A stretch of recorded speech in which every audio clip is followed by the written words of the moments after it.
پہ بھی شدید حملوں کا سلسلہ جاری ہے. اس وقت جنگ کی کیا صورتحال ہے؟ ہمارے ساتھ ریٹائر بریگیڈیئر نادر میر صاحب موجود ہیں. ان سے جانتے ہیں دفاعی تجزیہ کار ہیں, پتہ کرتے ہیں کہ کیا اس جنگ کو وہ کیسے دیکھ رہے ہیں اور اس کا خاتمہ کس طرح ہوگا. جی بتائیے گا نادر میر صاحب. وعلیکم السلام. اس جنگ کا خاتمہ تو پاکستان ہی کرا رہا ہے, کیونکہ باقی تو کافی سارے فریق بن گئے ہیں اور بہت سارے بے بس ہو گئے ہیں.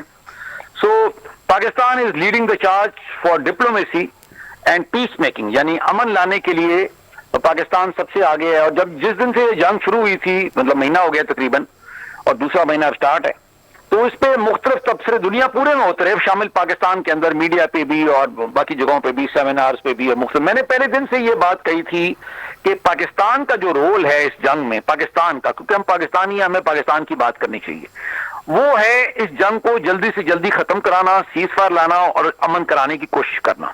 یہ پاکستان کا رول اس لیے ہے کہ پاکستان کی یہ ذاتی اپنی, یعنی پاکستان کے قومی مفاد اور نیشنل انٹرسٹ میں تھا اور ہے, اور اس کے علاوہ دنیا کے اندر جو دنیا کا انٹرسٹ بنے گا وہ بھی یہی ہے. تو آپ دیکھ لیں ایک مہینے کے بعد وہی چیز ثابت ہو رہی ہے کہ اب جب پاکستان یا ترکی